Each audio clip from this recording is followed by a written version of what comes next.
안녕하세요. 강인국교 의증입니다. 이번 시간 32페이지에 66번부터 함께 보도록 하겠습니다. 건축 법령상 토지 또는 건축의 소유자 등이 건축협정을 체결할 수 있는 지역, 구역으로 옳지 않은 것 찾도록 되어 있습니다. 1번 지구단위 계획구역, 2번 주거환경관리사업을 시행하기 위해 지정 고시된 정비구역, 3번 주거환경개선사업을 시행하기 위해 지정 고시된 정비구역, 4번 존치지역. 이 네 곳은 건축협정구역이 되고 있습니다. 그리고 그 밖에 시군구청장이 건축협정이 필요하다 인정되는 구역을 건축협정구역으로 건축부에서는 정해놓고 있는데 5번 가로구역은 건축협정을 체결할 수 있는 구역이 아닙니다. 그러면 잠깐 우리가 함께 살펴보실 것으로서 건축협정은 둘 이상의 토지 등의 소유자가 함께 건축물을 건축하거나 대수선하고자 상호 계약을 체결하는 것을 협정이라 표현합니다. 그래서 우리가 계약이란 말을 민법 시간에 한번 들어본 적이 있는데 그 계약을 협약이라 달리 표현할 수도 있고 그 협약을 달리 협정이라 표현할 수 있습니다. 그러면 이렇게 잠깐 이해해 놓습니다. 특정한 장소에 여러 토지 등의 소유자 존재하는데 기존 건물을 철거하고 새로이 건물을 건축하게 된다면 그 공사 과정이 한 1년 정도 걸릴 수 있습니다. 그래서 우리 주변에 빌라에 해당되는 4층 그리고 1층을 필요로 해서 5층짜리 빌라를 만들게 됐다고 하면 그 공사 기간이 6개월에서 1년 정도라고 하더라고요. 그리고 15층짜리 건물 건축하게 된다면 그 공사 기간이 1년 6개월에서 2년 정도 걸리고 25층짜리 아파트 만들게 된다고 하면 그때는 공사 기간이 한 2년 6개월 정도가 걸린다고 합니다. 그러면 이러한 공사 과정 동안 주변 사람들은 여러 먼지, 소음의 피해를 겪게 될 겁니다. 그리고 이 사람이 건축 공사를 모두 완료하고 옆에 분이 보복하는 마음으로 또다시 공사 진행할 수 있죠. 이렇게 돌아가면서 각종 개발 사업이 각각 진행되게 된다고 하면 그 공사 기간이 몇 년을 끌 수 있을 겁니다. 그러면 그 사이에 먼지와 소음이 워낙 많이 발생하다 보니 그 지역의 상권은 죽어버릴 수 있거든요. 기왕 개발 사업이 이렇게 내필지에 이루어질 예정이라고 하면 동시에 공사 착수하고 공사를 완료하게 된다고 하면 그 공사와 관련된 피해를 최소화시킬 수 있겠죠. 그러한 공사를 함께 해보자. 그러한 의미에서 토지 등의 소유자가 계약 체결해서 함께 건축물을 건축하거나 대수선하거나 리모델링 하려고 하는 것을 건축협정이라 표현합니다. 이러한 건축협정은 개인과 개인 사이의 사적 문제이기 때문에 자기들끼리 알아서 하면 되는데 특별히 아주 중요한 장소에 이러한 개발 행위에 대해서는 함께 공사 시작하고 함께 공사 끝내도록 우리 건축부에서는 건축협정 제도를 작년에 신설을 했습니다. 작년에 시험에 협정에 관한 사항이 시험에 나오지 않았습니다. 이것은 또 한 번 올해 시험에는 출제 가능성이 있을 겁니다. 그러면 이러한 건축협정을 체결할 수 있는 공간을 건축협정구역이라는데 이러한 건축협정구역은 지구단위 계획구역,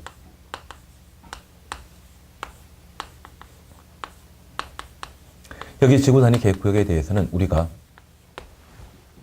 판교지구, 교화지구 이러한 말을 들어본 적 있습니다.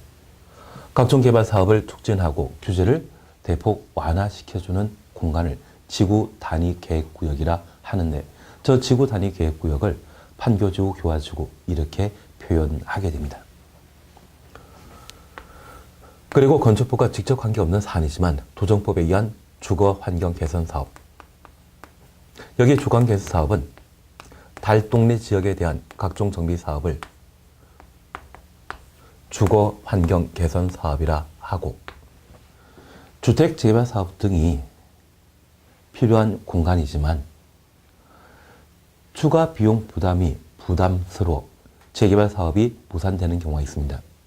이 재개발 사업은 단독택이나 빌라가 밀집한 지역으로서 정비 기반시설에 해당되는 주차장, 도로 시설이 부족한 공간이 주택 재개발 사업을 위한 정비 구역인데 이러한 정비구역이 무산되었다고 하면 기존 단택이나 빌라는 놔두더라도 사람들이 필요로 하는 정비기반시설 새로 설치할 필요 있죠. 그 정비기반시설과 공동이용시설을 설치하기 위한 공간으로 주거환경 관리사업을 시행하기 위한 정비구역이 지정되는 경우가 있습니다. 그리고 도청법에 의한 존치지역 그리고 시, 군, 구청장이 필요하다 인정한 공간 이러한 곳이 건축협정을 체결할 수 있는 건축협정구역이 되게 됩니다. 그래서 이러한 곳에 많은 토지 등의 소유자가 함께 공사 시작하고 함께 끝낼 수 있도록 건축협정을 체결할 수 있습니다. 그래서 66번은 답을 5번 가로구역으로 파악해 놓으시고 이 가로구역은 도로에 둘러싸인 땅으로서 건축협정과는 직접 관계없습니다. 67번입니다. 건축협정에 관한 설명으로 옳지 않은 찾도록 되어 있습니다. 1번입니다. 토지 또는 건축의 소유자 등은 전원 합의로 전원 합의 동그라미 놓습니다. 지구 단위 계획구역에서 건설의 건축, 대선, 리모델링에 대한 협정을 체결할 수 있다. 맞는 질문입니다. 전원 합의해서 건축협정을 체결할 수 있습니다. 2번입니다. 협정 체결자 등은 협정서를 작성하여 국토교통부령이 정하는 바에 따라 해당 건축협정 인가권자에 인가받아야 된다. 건축협정 인가권자는 시, 군, 구청장입니다. 그래서 특별자치시장, 특별자치도지사, 시, 군, 구청장에게 체결한 건축협정을 인가받도록 되어 있고 저 인가받은 때 그 효력이 발생하게 됩니다. 3번입니다. 협정 체결자 등은 건축협정을 폐지하려는 경우 폐지 동의를 넣습니다. 협정 체결자 전원 동의받아 건축협정 인가권자에 인가받아야 된다. 건축협정을 설정하거나 체결하거나 변경하거나 폐지하고자 한다면 시, 군, 구청장인 건축협정 인가권자에 인가받도록 되어 있습니다. 다만 폐지 방법에 있어서는 체결과 달리 협정 체결자 과반 동의받아 협정을 폐지할 수 있습니다. 그래서 전원 동의받아 인가받아야 된다. 이 말 잘못된 겁니다. 과반 동의죠. 그래서 답을 3번으로 해놓습니다. 4번입니다. 건축협정 운영에 설립하려면 협정 체결자 과반수 동의받아 과반수 동의 동의를 해놓습니다. 건축협정 운영의 대표자 선임하고 건축협정 운영의 대표자는 건축협정 운영회를 설립한 날부터 15일 이내 건축협정 인가권자에게 신고하여야 한다. 15일 동그라미 놓으시고 신고 동그라미 놓습니다. 여기 4번 질문은 단독적으로 주관식 문제가 출제 가능한데 건축협정 구역 안에 토지 등의 소유자가 여럿이라고 하면 그들의 의견을 수렴하기 위한 대표기구 만들 수 있겠죠. 그래서 건축협정 운영회 설립 가능한데 이 운영회는 이미 기구에 해당된다는 것 기억해 놓습니다. 그리고 이 운영회 만들고자 한다고 하면 협정 체결자 과반 동의 받아야 되고 운영회 설립한 날부터 15일 이내 건축협정 인가권자인 시, 군, 구청장에게 신고하도록 되어 있습니다. 건축협정 인가권자란 말이 나오는데 불구하고 그 처리 절차에 대해서는 신고제를 채택하고 있는 것을 확인해 놔야 되죠. 그래서 여기 4번은 충분히 주관식 문제가 출제 가능하기 때문에 꼭 한번 확인해 놓습니다. 그리고 5번은 건축협정 공고 이후에 협정구역 안에 토지 등의 소유권이 이전되게 되면 종전 토지 등의 소유자의 법적 지위를 그대로 승계하도록 되어 있습니다. 지위 승계에 관한 사항으로 5번 옳은 지문이 되게 됩니다. 그러면 이제 이렇게 잠깐 살펴봤습니다. 여기 건축협정 체결할 수 있는 공간은 이러한 4곳을 대표적인 건축협정 구역으로 구분하게 되는데 여기 지구단위 계획구역은 각종 개발 사업을 촉진시키기 위한 규제를 완화시키기 위한 용도구역을 지구단위 계획구역이라 표현하게 됩니다. 그래서 가끔 용산 국제업무지구 그래서 용산역 앞에 철도청이 주도했던 용산 국제업무지구의 개발 사업이 들어본 적 있을 겁니다. 그 개발 사업은 2006년 정도에 개발 사업을 계획하게 되었고 저 개발 사업이 2012년도에 무산된 적이 있습니다. 사실 2009년, 10년까지는 부동산 가격이 정점을 찍었던 적이 있습니다. 그 이후에 가격이 꺾였던 적이 있는데 가격이 부동산 전망이 장기간 불황이라 판단해서 그 컨소시엄을 체결했던 많은 회사들 중에 한 곳이 주도적으로 그 사업을 포기한 적이 있습니다. 그리고 그 사업 무산되었거든요. 가끔 용산국제업무지구 개발 사업과 관련되어 각종 재개발 사건 중에 여러 가지 사건, 사고 발생했던 것 기억나십니다. 만약 그럴 상황이었다고 하면 그런 인명피해 발생시키는 철거해서는 안 되겠죠. 그래서 그런 일들이 반복되는 것을 방지하고자 작년에 건축법에 이를 반영하게 되었습니다. 그래서 통상 건축협정과 관련되어서는 개인과 개인 사이의 계약, 약속에 따르기 때문에 누구든지 쉽게 포기할 수 있고 덕분에 그 전체 사업이 무산되는 경우가 있었습니다. 이러한 것들이 반복되는 것을 방지하고자 우리 건축부에서는 건축협정 제도를 새로 법에 반영하게 된 겁니다. 그러면 그와 관련된 절차에 있어서는 건축협정 인가권자에게 건축협정을 체결한 자는 인가받도록 되어 있습니다. 현재 건축협정 인가권자가 시, 군, 구청장이라는 것 기억해 놓습니다. 그리고 이 인가는 건축협정과 관련된 효력 발생 요건으로 이해해 놓으시는데 특별히 저 건축협정을 체결하고자 하면 지구 단위 계획 구역 등의 건축협정 구역 안에 토지 등의 소유자 전원 동의받은 때 협정을 체결할 수 있습니다. 반면에 저 협정을 폐지하고자 한다면 협정 체결자 과반수 동의받은 때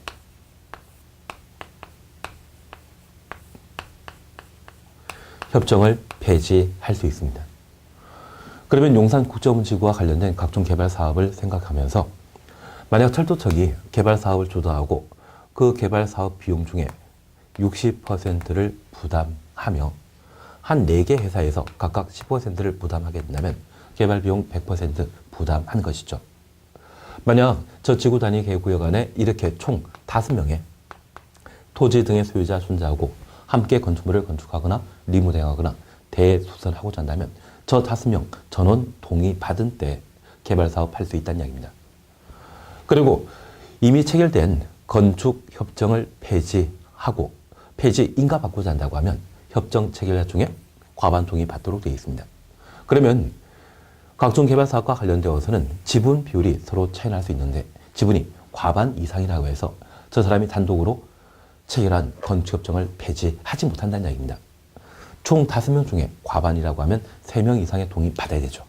그래서 지분에 관계없이 이미 체결된 건축협정을 폐지하고자 한다고 하면 협정 체결자 과반 동의 받은 때에만 폐지할 수 있다. 그래서 체결 시에는 전원 동의 받아야 되고 폐지 시에는 협정 체결자 과반 동의 받은 때 폐지할 수 있다는 것 확인해 놓습니다. 특별히 저 건축협정을 체결한 토지 등의 소유자가 다수라고 하면 건축협정 운영회를 설립할 수 있습니다. 현재 건축협정 운영회는 많은 토지 등의 소유자의 대표 기구에 해당되는 사항으로 이는 임의 기구이지 필수 기구는 아닙니다. 다만 임의 기구에 해당되는 건축협정 운영회 만드는 방법 우리 4번 짐을 통해 보셨습니다. 협정 절자 과반 동의 받아 운영에 설립한 날부터 15일 이내 건축협정 인가권자에게 신고하여야 한다. 그래서 과반수 15일 신고. 이 3가지 운영의 설립과 관련된 특징을 한번 확인해 놓습니다. 다만 이 운영에는 필수기구가 아니라 임의기구라는 것 다시 한번 살펴놓습니다. 68번입니다.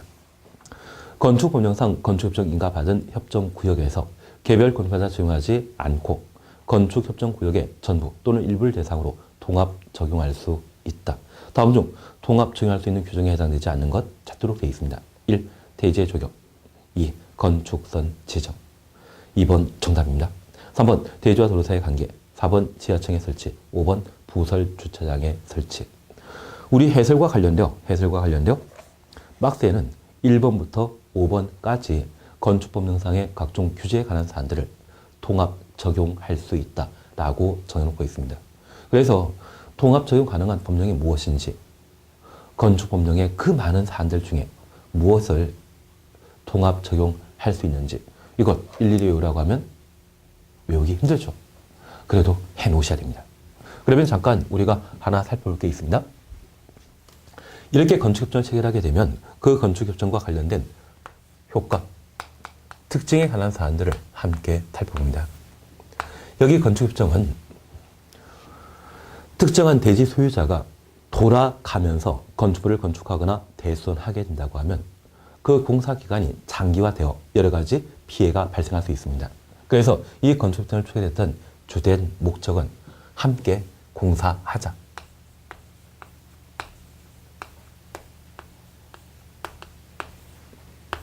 그리고 이러한 사항으로서 두 가지 사항들을 우리가 볼 수 있습니다. 첫 번째는 맞벽 건축을 하는 경우가 있고, 맞벽 건축 외 개발 사업이 있습니다. 여기 맞벽 건축의 경우에는 건물을 서로 붙여 건축하는 것을 말합니다. 그래서 두 명의 대지 소유자가 존재하는데 각각의 대지에 건물 건축하게 되었을 때 그 건물 한쪽 벽을 서로 붙여 건축하거나 또는 대지 경계선으로부터 50cm 이내 건물을 배치하는 경우가 있습니다. 그래서 도시의 상업지역 가보시다 보면 그 상업지역에 건물과 건물 사이의 동간 간격이 1m가 채 안 되는 경우 보신 적 있죠. 그래서 대지 경계선을 기준으로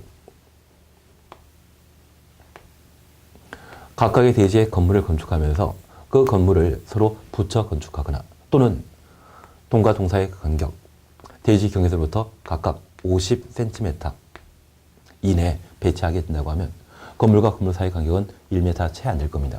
그러면 이쪽 방향에 창문 등을 설치하게 된다고 하면 햇빛 볼 일 없죠. 바람 잘 안 통하겠죠. 그래서 이렇게 건축 공사를 하는 것이 있다고 하면 이를 맞벽 건축이라 표현하게 됩니다. 이러한 맞벽 건축 시의 절차상의 특례로서 설계와 관련된 사항들은 별개이지만 함께 건축허가 신청하도록 되어 있고,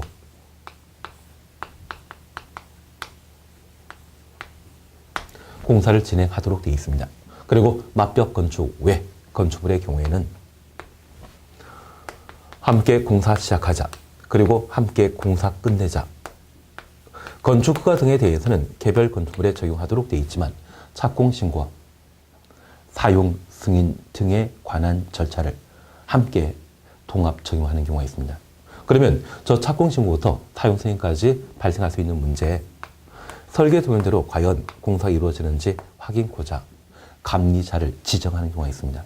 그리고 이 건축허가 등의 각종 절차를 진행하기 위해서는 수수료 부담에 관한 문제가 있는데 이러한 부담을 함께 처리할 수 있습니다. 다만 우리가 기억하실 것은 이러한 건물을 건축한다 할지라도 건축허가 그리고 설계에 관한 사항은 개별 건축마다 이루어지게 됩니다. 건물 소유자 다르다고 하면 설계도면 각각 달라져야 되겠죠. 그리고 건축허가에 관한 사항도 개별 건축마다 이루어지는 것이지 통합 적용하는 것 아닐 겁니다. 그래서 착공신고하는 때부터 사용승인까지 일반적인 경우 함께 공사 시작하고 공사 끝내자는 차원에서 이러한 네 가지 사안들을 통합 적용하게 됩니다. 그리고 두 번째입니다. 개별 건축물에 있어서는 다양한 건축법상의 규제, 건축 제한이 있습니다. 이러한 건축 제한을 통합 적용할 수 있습니다. 그래서 이 통합 적용 사항과 관련되어 33페이지 68번과 관련된 해설에는 1번부터 8번까지의 통합 적용 가능한 법령 규정들이 있습니다. 이것 외우라면 이번에 시험에는 외워주셔야 됩니다. 여기 건축 제한과 관련되어 통합 적용 가능한 법령에 있어서는 이 8가지 이렇게 잠깐 구분해 놓습니다. 우리 배우 하정우 아버지가 김용건이라는 분이시죠. 그분이 옛날에 아주 부자로 사셨다더라고요. 저도 그거는 잘 모릅니다. 다만 예전에 부자는 땅이 많은 사람들을 부자로 했나가 봅니다. 그래서 대지주 용건이란 말을 기억해 놓습니다. 이걸 해주신다고 하면 통합 적용 가능한 법령 파악할 수 있는데, 첫 번째 우리 볼 수 있는 것이 대지와 도로 사이의 관계입니다. 우리가 기억하시길, 대지는 대지에 접해 있는 돌에 2m 이상 접하도록 되어 있고, 특히 연면적 2,000제곱미터 이상의 건물을 건축하고자 한다면 6m 돌에 4m 이상 접한 때 2,000제곱미터 이상의 건물 건축할 수 있습니다. 그리고 대지와 조경입니다. 대지 안에 조경입니다. 그리고 지하층, 주차장, 용적률, 건폐율에 관한 사항을 통합 적용할 수 있습니다. 그래서 하나, 둘, 셋, 넷, 다섯. 그 밖에 세 가지 사항에 대해서는 크게 신경 쓰지 않습니다. 우리 문제집의 교재 보시면 계단 설치에 관한 사항과 개인 하수 처리 시설, 그리고 우편함, 이러한 세 가지 사항들을 다루고 있는데, 이 부분에 대해서는 크게 신경 쓰지 않고 이렇게 다섯 가지 사항들을 함께 살펴놓습니다. 그러면 잠깐 이렇게만 이해해 놓습니다. 건축협정을 체결하기 위한 지구 단위 계획 구역이 있고 여러 토지 소유자 존재합니다. 보통 이런 지구 단위 계획구역을 체결하는 지구 단위 계획 구역은 보통 도로에 둘러싸인 땅이 지구 단위 계획 구역으로 지정될 수 있는데, 이렇게 지구 단위 계획 구역으로 지정된 곳에 여러 토지성의 소유자가 함께 건축물을 건축하거나 대선, 리모델링하기 위해 건축협정을 체결하고 시군 구청장에게 인가받는 경우가 있습니다. 그런데 현재 도로 구조가 이쪽은 폭 25m 도로에 각각 접해 있고 이쪽에 4m 도로에 접해 있다고 하면 각각 각 필지로 개발하게 되었을 때 폭 4m 도로에 접해 있는 이런 땅은 연면적 2,000 미만의 건물만 건축할 수 있습니다. 우리가 기억하시길 6m 도로에 4m 이상 접해 있는 대지인데 연면적 2,000제곱미터 이상의 건물 건축할 수 있고, 연면적 3,000제곱미터 이상의 공장 건축하기 위해서는 6m 도로에 4m 이상 접해야 된다. 그 말 기억나시죠? 그러면 이러한 곳에 개별 건물을 건축하게 된다면 용적률이 아무리 높고 대지가 아무리 넓다 할지라도 2,000제곱미터 미만의 건물을 건축하게 됩니다. 그런데 이러한 곳을 건축협정 체결하게 되면 이 전체 땅을 하나의 필지, 하나의 대지로 판단하게 되고 25m 도로에 접해 있기 때문에 아무리 4m 도로에 접해 있는 땅이랄지라도 2,000제곱미터 이상의 건물을 건축하게 됩니다. 그러면 이 셋은 그런 규모의 제한을 극복하는 이익이 발생한 것이죠. 그리고 우리가 잠깐 살펴볼 게 있습니다. 폭 25m 이상의 도로에 접해 있는 이런 4필지, 5필지의 땅이라고 하면 중요한 상권이 조성된 상태이고 이러한 곳에는 대형 건물 건축하는 것이 좀 합리적이죠. 그런데 이 개별 대지 안에 건물 건축하게 되면 주차장이나 조경에 관한 문제를 해결하도록 되어 있습니다. 그래서 이들이 조경 그리고 주차장에 관한 부담을 하게 된다고 하면 건물 규모가 좀 축소될 수밖에 없거든요. 그래서 이들에게 부담되었던 것을 이익을 챙겼던 이 세 필지 토지 수익의 소유자에게 조경에 관한 문제나 또는 주차장의 문제를 떠넘길 수 있죠. 그리고 여기 건폐율, 용적률에 관한 사항들을 우리가 살펴놓습니다. 우리 용적률 거래시장 한 몇 년 전에 우리 관계법규 부동산 관련 공법을 개정하여 용적률 거래시장을 도입하고자 한 바 있습니다. 가끔 토지 소유자가 나는 1층짜리 건물만 건축하고 사용할래.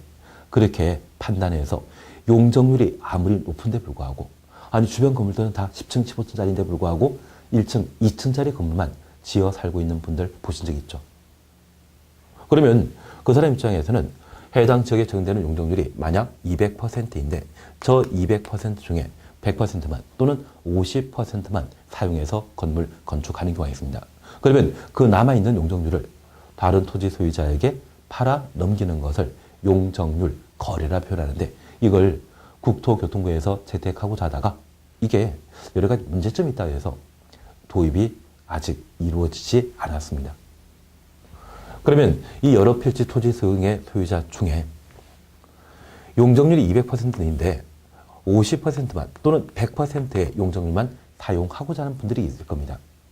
그러면 남아있는 용적률을 개별 필지마다 적용하는 것이 아니라 통합 적용하게 되면 이 용적률, 큰 돌에 접해 있는 대지 소유자는 이것을 구입해서 좀 더 큰 건물, 그러면 원래 용적률이 200이었는데 100을 사들였다고 하면 300까지 또는 400까지 건물을 건축하게 되면 큰 돌에 접해 있는 상권이 좋게 형성된 토지의 경우에는 좀 더 고층 건물을 건축함으로써 제대로 상권을 형성할 수 있겠죠. 그래서 이 건폐율, 용적률과 관련된 건축물 건축하는 각종 규제에 관한 사안들을 거래하고 통합 적용할 수 있도록 건축 협정 제도를 마련하게 된 겁니다. 그래서 중요한 이 5가지 사항들을 함께 살펴주시고, 우편 수치함, 개인 하수 처리 시설, 계단, 이러한 부분에 대해서는 한번 확인하는 것으로 지나가 주십니다. 그러면 우리가 건축협정에 관한 사안들을 이렇게 보셨는데, 얘는 2015년도에 신설되었지만 아직 시험 문제가 안 나오더라고요. 아마 올해쯤이면 출제 가능할 겁니다. 첫 번째, 건축협정 체결할 수 있는 구역 어디인지, 지구단위 계획구역 등이 여기에 해당된다는 것 기억하시고, 이러한 건축협정은 개인과 개인 사이의 계약, 사적 관계이지만 용산 국제 업무 지구와 관련된 일들이 반복되는 것을 방지할 목적으로 건축법에 반영하게 되었습니다. 그러면 국가기관이 개입한다는 이야기죠. 인가권자의 인가받을 때 건축협정이 제대로 체결되게 되는데, 그 인가권자가 시, 군, 구청장이라는 것 다시 한번 확인하십니다. 체결 시에는 전원 동의 받아야 되고, 폐지 시에는 협정 체결자 과반 동의 받아야 된다. 운영에 관한 사항, 과반수 15일 신고라는 말 기억나십니다. 그리고 그 효과에 관한 사항으로 함께 공사하자. 그리고 건축부에서 정하고 있는 각종 규제에 관한 사항을 통합 적용하자. 이러한 내용들을 각각 살피시는 게 여기에 주요 쟁점이 되지 않나 싶습니다. 69번 함께 살펴봅니다. 건축법령의 규정상 틀린 것 찾도록 되어 있습니다. 1번입니다. 시도지사는 시, 군, 구청장의 한 명령 등이 건축법령에 위반되거나 부당하다 인정되면 그 명령 등의 취소, 변경 등에 필요한 조치를 명할 수 있다. 행정관청에 있어서는 상하 한계가 뚜렷합니다. 특별히 하급관청이 뭔가 잘못 행정처분했다고 하면 상급관청에서 그 처분을 취소, 변경시킬 수 있거든요. 시도지사와 시, 군, 구청장에 있어서는 상하 한계가 분명하죠. 1번 맞는 지문입니다. 2번입니다. 시, 군, 구청장은 매년 정기적으로 법령상에서 법하지 아니한 건축물에 대하여 실태조사한 후 시정 조치를 위한 정비계획을 수립, 시행하여야 한다. 실태조사 추천하시고 정비계획 추천했습니다. 그래서 위반 건축물에 대한 실태조사하고 그 위반 사항을 해소할 필요 있죠. 그 시정 조치를 위한 정비계획을 수립, 시행하도록 되어 있습니다. 3번입니다. 허가권자는 이행관을 부과하기 전에 이행강제금을 부과 징수한다는 뜻을 미리 문서로 계고하여야 한다. 여기 이행강제금은 건축법령에 위법한 건축물을 우리 건축법에서는 위반 건축물이라 표현하게 됩니다. 그러한 위반 건축물에 대해서는 철거 등의 시정명령 대상이 되고, 그 시정명령에 응했다는 문제 없지만 불응한 때에는 이행강제금을 부과 징수하게 됩니다. 이 이행강제금의 부과 징수에 있어서는 문서로 계고 조치하도록 되어 있고요. 문서로 이행강제금을 부과 징수하도록 되어 있습니다. 그래서 4번 이행강제를 부과하는 경우 구체적으로 밝힌 문서로 해야 한다. 5번입니다. 허가권자는 시정명사자가 이를 이행하면 이미 부과된 이행강제의 징수를 중지해야 한다. 중지 드립니다.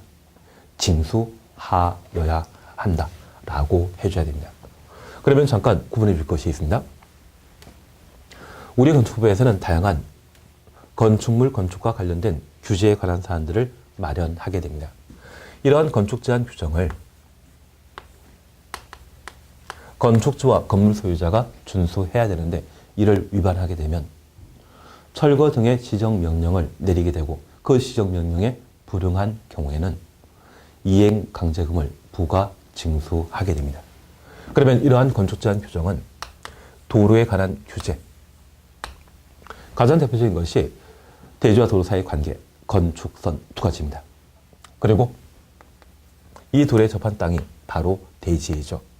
여기 대지와 관련되어서는 18회 시험과 16회 시험 때 조경과 관련된 문제를 시험에 출제한 적이 있습니다. 그래서 짝수에 반복되는 거 보면 아마 20회 때 3세판 나올 수 있겠죠. 만약 올해 시험에 나온다고 하면 이쪽은 대지 분할 제한과 60, 150, 200조메타에 못 미치는 분할할 수 없다. 그리고 대지 안전에 관한 사안들을 시험에 낼 수 있을 겁니다. 그리고 이러한 대지에는 최근 건축법은 건축물의 용도를 개정하여 총 29가지의 용도로 구분하게 되었는데 이번에 야영장 시설이 추가되었습니다. 이러한 건축물에 있어서는 구조 설비에 관한 규제와 건축물에 대한 구조 설비에 관한 건축법상의 규제와 건축물에 대한 높이 제한을 현재 정해놓고 있습니다.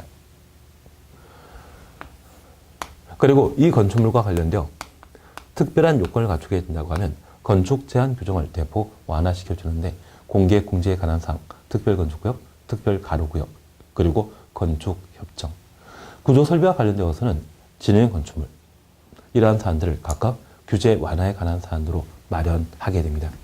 이러한 건축 제한 규정을 모두 준수해야 되는데 이를 위반하게 되면 위반 건축물이라 하고 철거 등의 시정명령 대상인데 저 시정명령에 응하면 아무 문제 없지만 이에 불응한 경우에는 이행강제금을 부과 징수하게 됩니다. 여기 이행강제금은 위반 건축물로서 철거 등의 시정명령에 불응한 때 발생하는 금전적 제재라 파악하고 이 이행강제에 대해서는 두 가지 특징이 있습니다. 일사부재리가 배제되고 국민의 법감정에 위배되는 사안이 있습니다.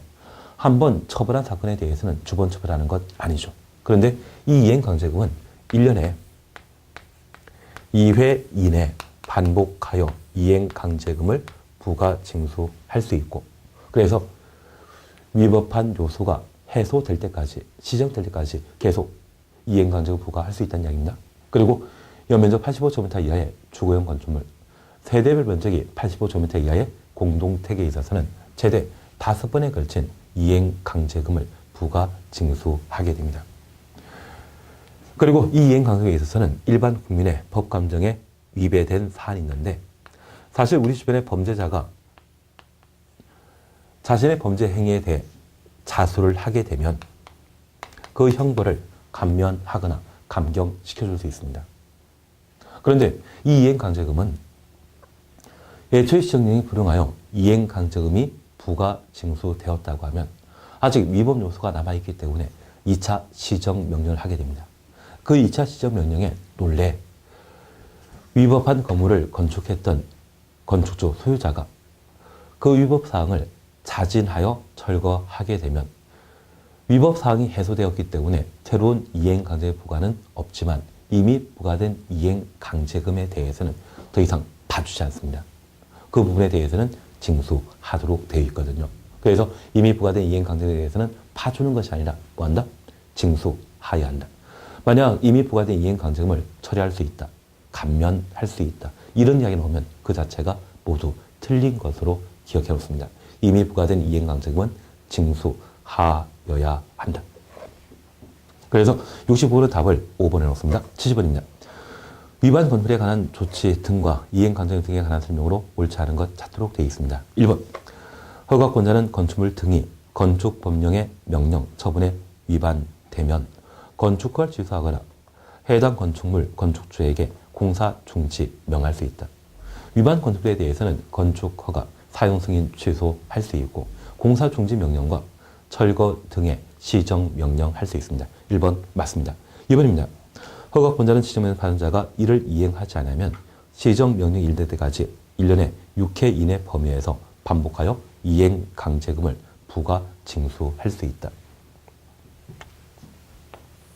이행 강제금은 1년에 2회 이내, 연면적 85제곱미터 이하의 주거용 건축물에 대해서는 최대 5회 이행 강제금을 부과 징수할 수 있습니다. 1년에 6회란 말도 안 되죠. 답을 2번으로 해놓습니다. 3번입니다. 허가권자 시점에는 가정자가 이를 이행하면 새로운 이행강제 부과를 즉시 중지하되 위법사항이 해소되었기 때문에 당연히 부과하지 않습니다. 다만 이미 부과된 이행강제에 대해서는 뭐한다? 징수하여야 한다. 이미 부과된 이행강제에 대해서는 봐주지 않는다는 것 다시 한번 확인해 놓습니다. 그리고 4번입니다.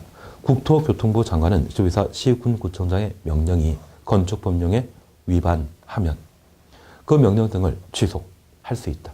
상급관청은 하급관청의 행정처분에 대해 취소, 변경할 수 있죠. 4번 맞는 이야기입니다. 그리고 5번입니다. 허가권자는 이행강제금 부과처분 받은 자가 이행강제금을 납부기한까지 내지 아니하면 지방세 외 수익금 징수에 관한 법률에 따라 징수한다. 강제 징수에 관한 사항으로 옳은 질문입니다. 그래서 70번은 답을 2번으로 해놓습니다. 71번입니다.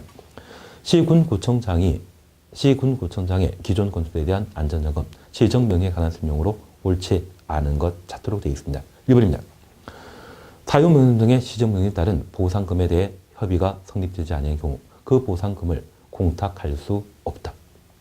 여기 기존 건축물은 위반 건축물과 달리 적법한 건축물을 기존 건축물이라 표현하고 있습니다. 그런데 이 기존 건축물에 대해서는 도로 설치에 장애가 되거나 그리고 국가보안상 필요하다 판단하게 되면 철거 등의 시정명령 대상인데 기존 도로를 확장할 필요가 있다면 그 도로를 확장함으로써 많은 사람들의 편의가 발생한다고 하면 아무리 적법한 건물이라 할지라도 철거하라 명령할 수 있죠. 그리고 새로 공군비양장이 조성되게 되면 항공기의 안전 이착륙을 위해 주변에 고층 건물이 있다고 하면 그거 철거하라 명령할 수 있습니다. 그런데 이러한 방법으로 철거 명령하게 되면 건물 소유자 입장에서는 재산상 피해가 발생하게 됩니다. 우리가 지금까지 공부하시면서 불법 행위에 관한 재산상 피해가 발생했다면 손해배상 청구 대상이고 적법한 행위에 대한 재산 피해가 발생하면 손실보상이라는 걸 들어본 적이 있습니다. 그래서 이 기존 건축물이 도로 설치에 장애된다 해서 철거 명령하게 되면 그 재산 피해에 대해서는 손실보상하도록 되어 있고 이러한 손실보상은 시가로 보상하게 되는데 보상받을 자가 보상금액이 적다 판단하거나 또는 보상을 거절하게 되면 그때 공탁에 관한 문제와 토지수용위원회 재결 신청이 가능합니다. 그래서 보상받을 자가 보상 수령을 거절하게 된다면 뭐한다? 법원에 공탁 가능하고요. 그리고 보상 금액이 적다 판단하게 되면 어디에? 토지수용위원회 재결 신청할 수 있습니다. 작년 같은 경우는 토지수용위원회 이 부분 아니지만 다른 테마에서 토지수용위원회 적으라고 주관식 문제 낸 적이 있습니다. 그러면 하나 이해하실 게 있습니다. 공탁 가능하다는 것 이해되셨습니다. 그리고 문제 푸는 방법으로서 관계법규에 사용하게 되는 부정문은 대부분 그러하지 아니하다로 끝납니다. 지금처럼 없다란 말은 틀린 지문 만들게 되었을 때 있다를 없다로 바꾸는 겁니다. 그래서 나중에 관계법규 보면서 저 없다란 말을 오지 쓴다 지문에서 봤다고 하면 틀린 지문 아닌가 한번 꼼꼼히 확인해 놓습니다. 2번입니다. 기존 건축물의 국가보안상 이유 있어 기존 건축물의 철거 등에 필요한 조치 명할 수 있다. 국가보안상 필요하다면 기존 건축물의 철거 명령할 수 있습니다. 3번입니다. 지방건축위원회 심의 결과 도로 설치에 장애된다고 판정된 건축물에 대해서는 철거 조치 등으로 보상하는 경우 시가로 손실보상해야 한다. 그래서 도로 설치에 장애된다 판단하면 철거 등의 시정명령 대상이 될 수 있고 이 경우 손실보상하도록 되어 있습니다.